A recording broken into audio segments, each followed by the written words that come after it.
okay, I've got a great idea, but I'm going to hold it back for the second half or even the climax of this novel. I'm going to hold it back and actually, no. Use it early and then figure out, because that's a brilliant idea. And then have somewhere else to go. And then have somewhere else to go. Hello, this is Louise Dean, founder of the Novelry, the world's best loved school for writers, with more 5-star reviews than any other and a whole bunch of published success stories. As an award-winning Booker-listed author, I founded the Novelry to help writers avoid the frustrations of writing solo for years by getting wise eyes on the most important element of writing right from the get-go. Story, story, story. And this is our podcast to give you everything you need for happy writing. This is the Novelry on Writing.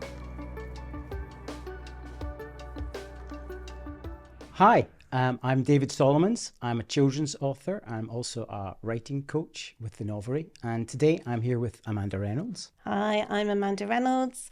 I write psychological thrillers and I am also an author coach at the Novelry. And as well as being novelists, we have some experience of screenwriting. So today we're going to talk through 5 points of how screenwriting can help your novel writing. So, shall we? Yes, let's. So we've made notes because we're very well prepared. And the first one is dialogue drives narrative. This is the thing with screenwriting, is that when you go see a movie, you don't see the action, you don't see the action as written, you don't see the slug line of the description, you see the location, and what you hear is the dialogue, obviously. So how then can we use that in our novel writing? In coaching, dialogue is often something people say, I really struggle with writing dialogue. How do you write dialogue? And, we give them lots of tips as coaches, and, the classic one is kind of people watching and listening. On the bus. It's a very English tip. Bus, Just eavesdrop on the people on the bus. Yeah. Or in the coffee shop or wherever, or people we do it. But I think in terms of screenwriting, dialogue is all, isn't it? It's basically what we write when we write a screenplay. It's also, when you look at a screenplay, you see how short the speeches are. That's the other thing. Yeah.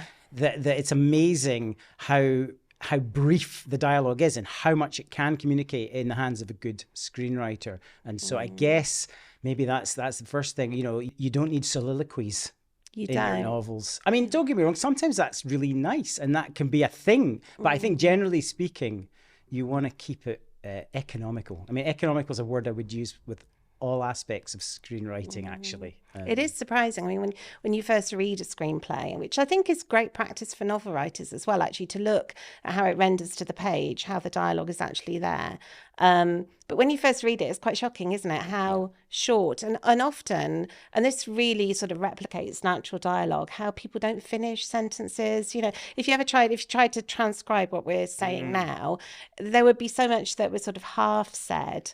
But then for me, I've just interrupted you in that, it's a verisimilitude, because obviously if you transcribe what we're saying, it's full of, there you go, pauses and changes of direction and repetitions and ums. Yeah. And when you read a brilliant bit of dialogue in a screenplay, it seems like that without being as awkward as that. It still reads, it's got a rhythm and it's got a rhythm, definitely. Which is not there in many people's natural. I used to go out with a girl and she talked in whole sentences and paragraphs, and it was mesmerizing, but so unusual.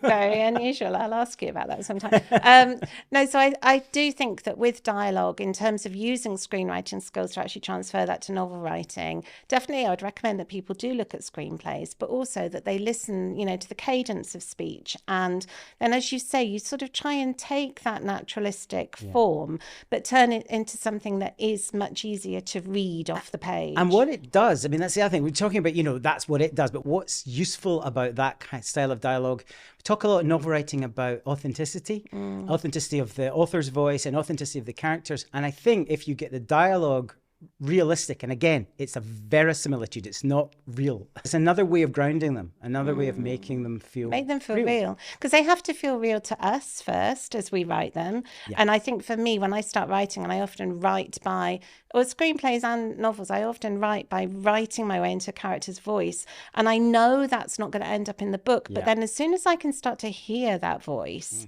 then I can start to write it. I mean, when I've written screenplays and I've realized that, say there's a scene and there's whatever action is, and I'm like, oh, well, I'll just, that speech is a bit too long, so I'll just give that line to another character. Like, well, that probably means those two characters aren't well enough defined. If I can just take a line of dialogue from one and give it to the other without any hitch. So that's something to be aware of, that actually dialogue can also, of course, make character. Have they got a particular way of speaking? Do they have a refrain? Is there something, you know, an annoying character? A quirk, yeah. Without it being, it can be annoying, but without it being irritating. Unless you want it to Unless you want it to be. Unless you're trying to get under the skin. But I sometimes recommend to people, think about a quirk to kind of distinct characters, which I think is our second. Shall we we've moved that? Okay. We've sort of segued. We've covered everything about that. Number two, we're saying it's characters. I mean, well, you said something very interesting to me before we started, which I actually had never heard before, because you've had a novel turned into a limited series, and you said the first thing they did with the characters was add more. Yeah, I think, and again, we were talking about how we're both quite visual writers, which I think does kind of help with screenwriting. I don't know if it's a necessity, but I think it does allow you to see the scenes in a visual way as you write them. But yeah, I think we can take in a lot more characters visually than we perhaps can by reading about them. So I think if we do have a big cast of characters in a novel, we need to really make sure that they're all very clear in a reader's mind, because we want them to be able to really quickly grasp those characters, feel that they know them, and visualize them themselves. But at the same time, we don't want to over describe. We want to do it in a way that, I mean, maybe through dialogue, and I'm sure you've got some thoughts about this as well, but there's that classic thing of giving somebody something so distinct that instantly we feel, oh, I know that person. Yes. And I mean, you see that in a lot of screenwriting where the introduction of a character, they immediately stamp who they are. In a few lines of dialogue or in a scene, you know exactly who you're dealing with, and that sort of sets the tone of their character for the rest of the story. I always think about characters in novels as much as screenwriting, actually, that if I was the actor, I'd think, I want that role, I want that person. Yes. Yeah. So actually, I'm just thinking, so in terms of the advice we're giving, I think we're saying there's probably quite a useful bit. When you're introducing your character, make it work as hard as possible. Whatever characteristics or whatever personality, just make it clear from the moment they step onto the page who they are. And that doesn't have to be a big grand entrance. It can be, the person who's misjudged and is quiet and we're suspicious of. They can make as much of an impact as a kind of dramatic Meryl Streep, wandering in. But I think in terms of characters, if you've got a lot of characters, particularly in your novel, you really need to think about, do I need all of those characters? Are they all, exactly as you said, are they all earning their place? Or maybe I can amalgamate. That's something I was going to say the opposite from your experience, which was, let's throw more characters at this story. I've written screenplays where I've got halfway through and I was like, oh my goodness, I've got 16 characters here and 3 of them are doing the same thing. So they will become one. Yeah. And that's really satisfying as well. It is really satisfying, killing people off in a way. Yeah. And also sometimes I think it's a little tip maybe is to think, I've cast that person in my novel or my screenplay as a man. And I know Tessa Gerritsen said this. She did a thing for the Novelry where she was a guest. And she said that one of her novels, she just couldn't get it to work. And it was because it was a male in a situation. And she thought, how would it work as a female character? And actually it just sprung everything to life. And it's funny, I worked with somebody years ago and he would write a screenplay and say the protagonist was male. But he would fully intend at the end of it, he would just switch the gender and see what happened.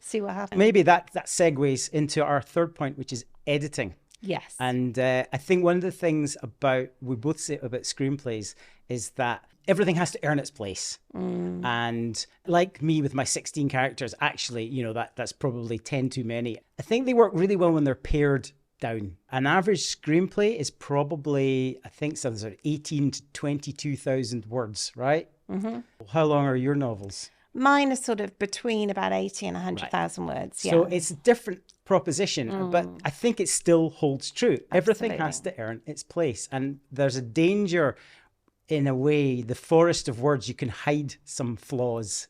I've done it myself. But you can't. You never you get think it. You can. Never get it. You and can then, think you can. Yeah, absolutely. One thing that I worry that I try to dispel when I'm coaching is people will say, "Oh, I've got to 40,000 words and I've almost finished. My story is pretty much done." Yeah. And I'll say, "Well, first of all, you're in a first draft. And if you're like me, your first draft is a long form plan and it will expand as you write. And secondly, if you end up with 60, 70,000 words, that's fine. And it depends on genre. And don't ever pad, because I guarantee that whatever you pad with will not have earned its place and will end up being edited out." And I've made the mistake where I've had like, okay, I've got a great idea, but I'm going to hold it back for the second half or even the climax of this novel. I'm going to hold it back, and actually, no. Use it early and then figure out, because that's a brilliant and then idea. have somewhere else to go. And then have somewhere else to go. Absolutely. Because if you hold it back, there's a danger that actually it's just padding till you get to that point, and then your reader's not going to get to that point because they're going to be annoyed because they're going to be screaming at the screen or the novel, unless they've already closed it, and saying, "Well, why haven't you just told your wife?" Or "Why are you still hiding that?" You know, what is it about that makes sense? Because everything that goes into a screenplay or into a novel has to make logical sense. And if it doesn't, and if it hasn't earned its place, then even if you don't have the courage to change it at that point, someone else is going to come along, hopefully, who will help you and say, "Actually, that's not working. It's going to have to change." So I really would encourage people to like make sure that it's as tight as possible. And I think that's where screenwriting really is a good discipline. So, you know, whether you've got an interest in screenwriting or whether your interest is very much in novel writing, I think having a look at screenwriting, and you know what it's like when you're writing, everything that you consume, you watch, you know, the films and everything, you start to listen in a different way. You start to watch in a different way because you're looking for craft and you're thinking about, oh, they haven't said something, but I've actually filled in the gap. Yes. I've worked that out myself. And that's, I mean, it's interesting because I write middle grade, and obviously we write in very different genres, but there's something I really admire authors who are brave enough to let the reader do more work. And I'm always torn because there's that thing, you're writing for children, so you've got to spell it out. And there's the old thing, show them what you're going to do, tell them what you're going to do it, then tell them what they just saw or what they just read. And it's horrible. And actually you want to be more light-footed than that, and just trust the reader a bit. And I think great directors and screenwriters, it's much more collaborative, obviously, and there's magic that can happen in the editing suite, and you can draw attention to little things with music and other ways of framing images that force the viewer to do the work. But you can do that in novels too. Absolutely. I mean, I think that really that when a reader is totally invested in a story, it's because they are part of the experience. They are, you know, in my books, which are psychological thrillers, they're probably playing detective a bit, and they're probably working things out. But in any genre, you want people to use their own imagination, to start picking up the clues and trying to work things out, and not necessarily second guessing everything that's coming, but wondering and really becoming a part of the story themselves. And I love that idea that, you know, we write a story, but people will interpret it in different ways. They'll find different things. I mean, I'm sure you've had questions. I mean, children probably come out with great questions that are actually a bit different than you imagined the story yourself, but that's quite wonderful in its own way, isn't it? Yes, they go somewhere with it that, you know, as much as I sit there and try to imagine all the possibilities, my stuff tends to be comedy adventures, and so I really work hard on even though they're extraordinary stories and they can be sometimes quite silly, I want to ground them, and I want to make sure that the logic of the heist works, even if the heist is a magic banana factory, right? Which I haven't done, but it's a great idea. That's a I want to underpin it. So in the context of that fantasy world, or that, I want it to be absolutely watertight. With courses, coaching and community, the Novelry is the world's top-rated writing course. You'll come up with the idea for a novel you can't wait to write, then you'll write a finished draft, and you'll edit your novel into a book that readers will love.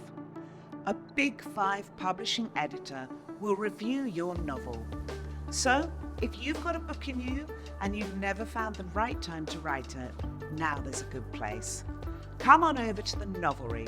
Beginners welcome. We'll show you how to start, coach your story into shape, and cheer you on to type the end.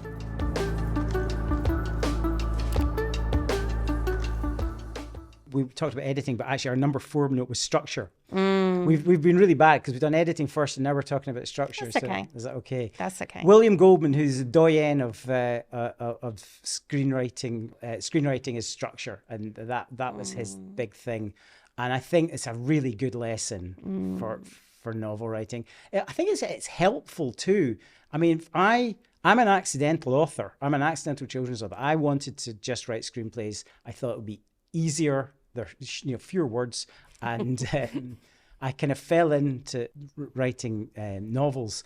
But I feel that the whole notion of structure, it's helped just with every part of what I do now as a novelist. I think it's the key for me that always unlocks a book, because we think about a story and we imagine that when we read a great story that rendered to the page exactly as the author originally imagined it. But I think, practically speaking, the majority of us are searching for ways to tell the story. Yeah. And that's absolutely what structure is. It's how you tell the story. Where do you start? Who's telling the story? What format does the story take? Is it just one person? Does it go backwards or forwards in time? And I think when you've actually worked out the structure, it's a bit like the kind of skeleton that then everything else is draped over. And I think for me, along with voice, writing my way into the voice, structure is just that sort of eureka moment. It's like, I understand, as if I were going down, to see a friend for dinner or something, and I have this great story inside me, and as I'm walking now, I work out how I'm going to tell it. What's the drama going to be at the start, and how will I reel them in, and how will I keep them going to the end? And that structure, does come from screenwriting, but it applies incredibly well to novel writing because it's the bones that we drape the story over. You mentioned something there that I think there is a difference between screenwriting and novel writing, and you're talking about structure, time frame, because and you can play with structure. I mean, obviously there are numerous examples of movies that play with structure and flashback and all the rest of it. As soon as you do that in a movie, you're in the art house. You're more than likely out of the kind of mainstream cinema. That's interesting. Whereas I think as a novelist, you can play about with structure. Maybe. I mean, is this controversial? I don't think it is necessarily. You can play around quite a lot more. It's funny because having had my first book adapted for TV, I do, and people have asked me this in events and things, do you then think about when you're writing your books how they might be adapted? And truthfully, you do, because you've been through that process. And it doesn't ever stop me doing it, but sometimes I'll think that's going to be a really hard one to pull off on the screen because that's a difficult reveal. Yeah. But if you think about some of the books that you'd think they'll never be able to bring that to screen, but they find a way to do it. So there is always a way, but I think they are different forms, and they do take different forms, and they do have different constraints, but also different benefits. But they will find out, except that in my experience, they're always looking for a reason to say no. Adapting your book. So if they really want to do it, they'll find a way. Yeah. But if you're trying to sell it to them and there's a reason for them to say no, will say no. Oh yeah, of course. I mean, it's very difficult, absolutely, to adapt anything is just like such a, and I suppose that's the joy in a way of writing a novel, because you are completely in control. You are, the creator.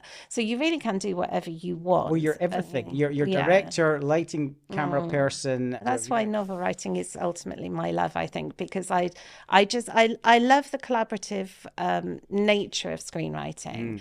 But, we talked about deadline. Yes, we're going to talk about deadline. We're going to talk about deadline. We're reaching our deadline, which is our final point. Yeah. Yes, you're working with other people, so you do have time constraints and other people to please as well, not only yourself. Yeah, absolutely. Yeah. Tell me about deadlines. Deadlines, they're fun in screenwriting, aren't they? So What's the Douglas Adams quote? I love deadlines. I like the whooshing sound they make as they go by. as they go by. Have you ever written in the room? I wrote in the room once. That was fun. Oh, no, I have. Oh, I tell you what, I lie. I was in Scotland and they were doing a big soap opera and they invited me to take part. I lasted an hour. Oh, really? Yeah. Okay. Yeah, I did write in the room. I did enjoy it, but I'm not sure how valuable I was. And it's lovely because you get lots of positive comments, don't you? Yeah. Oh, that's great. That's no bad fantastic. ideas in the room. No bad ideas in the room. So I don't really know. But it again, it's good discipline because it really makes you think, well, I've got to come up with something. But I think when you talk about novel writing and deadlines, to me, it's the secret sauce. Because the problem is if you're an aspiring author, if you've not got that deal yet, if you've not got the agent and it's just you and the white bull, that blank page, set yourself a deadline, put it in there, engrave it. And it's the motivating factor to beat them all. It does focus, absolutely. And when you're in contract, obviously, with a novel, you have a deadline and you do need to try and maintain it. Suddenly you're a professional. Suddenly you're being paid for it and you've got... Yeah, it does. But it's even better because instead of fabricating a deadline, it's a real one. And it does really help you get to your desk every morning. It does. And I think there's a lot of talk about kind of getting in our own way and procrastinating, and deadlines, although they are somewhat stressful, they can really be helpful and they can focus us. So I think if you don't have a natural deadline in place for whatever reason, then I think it's really good to just try and have a positive goal and make it realistic and not make it something, a stick that you're going to beat yourself with, but to be there and to be helpful. I've just had a horrible flashback, speaking of... So I'm not going to name names, but he is one of the UK's foremost novelists and screenwriters. I heard that he was blocked. He had writer's block. I bounced up to him in a situation. I said, I've got the solution for you. It's a little word processing program. This is about deadlines called Write or Die. And you go online, you start typing and you set yourself that I need to write 1,000 words. And in the next 5 minutes, whatever. Is this the one that starts deleting? Yes.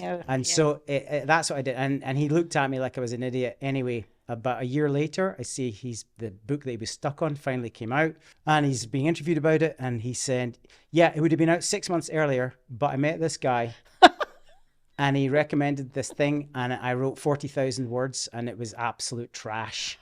There you go. He may not have got to the finished result without that 40,000. 40,000 words that deleted themselves. Yeah. But that was him setting himself. But actually, oh my God, I'm recommending it again. I guess it's this thing about, I think we all suffer from distraction and anything that helps focus. Yeah. Unless you're him.